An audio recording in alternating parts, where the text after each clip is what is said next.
My name is Paul Hellyer. I used to be a politician, and now I'm trying to break the truth about the embargo on truth and see if we can get the truth out about a lot of things. Right, it's just honorable in Canada when you retire, not like right honorable like the UK and Australia. And I was in politics. I was first elected in 1949, which is a long time ago. And then I was appointed to the cabinet of Louis Saint Laurent 8 years later and became the youngest cabinet minister at the time by a long shot, and later served in the governments of Trudeau and at least of Pearson all the way through, and a year with Trudeau.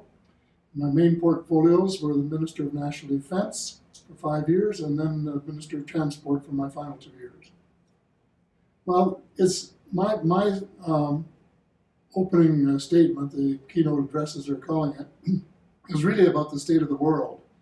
And the other three speakers are primarily talking about the ufology. They're ufologists. I'm not. I know a little bit about the subject now after 10 years of research, but my main background is I'm an economic maverick and a politician. What I'm talking about is what's going on in the world that is not good, and it's a lot. And I'm talking about the attempts in the United States to introduce a new world order, which in effect would be a fascist dictatorship of the world. And I talk about the cabal. The cabal, as I understand it, is at the apex of the cabal is the money cartel, the banking cartel. And they have a monopoly to create money. As long as they have that monopoly, the world is doomed, because they can tell us what to do, whether we're going to have jobs or whether we don't. And they put us all into debt and make debt slaves of us. And so I'm promoting a change in the monetary system, which has been my principal interest for a long, long time, which would give power back to the people and take power away from these elites who are trying to establish their own dictatorial, autocratic government of the world. And it has to start with the banking system, because that's where the power really lies. Or I shouldn't say all of the power by any means, but the most power, because they have the money, and the others can't do anything without money.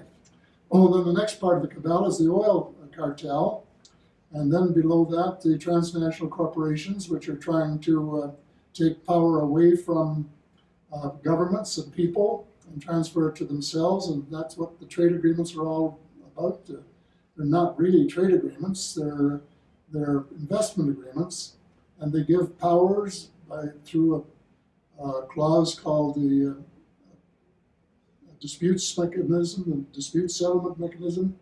They get power to have any disputes settled by tribunals, more or less under their control, and not by the country's courts. And so we, the people, lose total power over our own destiny and our own future. So this is a big part of it. And then the next slice below that is the intelligence agencies, not exclusively American, but primarily.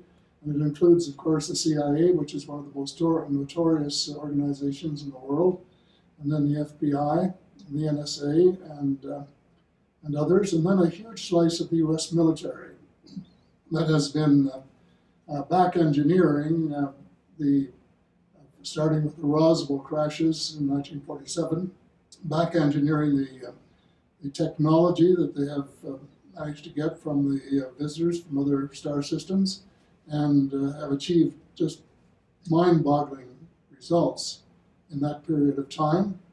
And so this has been all kept secret.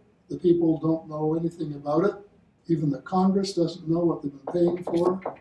And it's just a terrible situation where trillions of dollars have actually been spent on what they call the black budgets. And the people who put up the money don't even have a clue about it and what's going on. And then, of course, there's the global warming thing, and they control that too, really, the cabal does, because they own the patents for exotic energy systems. namely cold fusion and zero-point energy. And the technology is there to transform the world before it's too late. And that's what I'm pushing for, is to say that we should, in the next 7 years,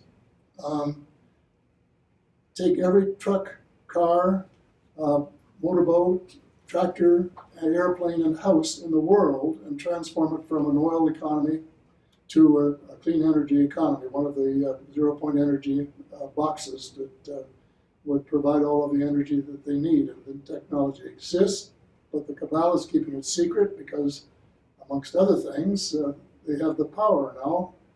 And if we had this technology available to us, we'd have a lot more independence, and we wouldn't be so dependent on them for our power sources, and we would have a little independence for a change.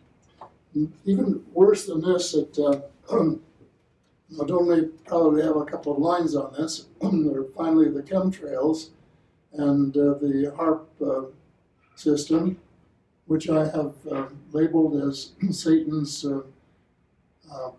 illegitimate Siamese twins of death and destruction. And it just boggles the mind to know what they are doing in the world today. And so my address is really sort of an overview of what's going on in the world, what we have to be concerned with, and then what we have to do first if we have any chance at all of getting somebody like the President of the United States, hate him or love him, it doesn't matter. He's just got a few months when, if he had a little support from both sides of the House, he might try to make a name for himself by starting what I call a moral and spiritual revolution, when they stop doing all of these terrible things, or stop some of them, and take back the power to create their own money and do some of the things to reverse the course of history, and before it's too late. So that's sort of the general thrust of what I will be saying. The others will be talking more about UFOs, their history, where they come from, who they are, and all of the other aspects related to the cover-up, which has been going on now for 68 years, from the first deception in 1947 right through to the present time.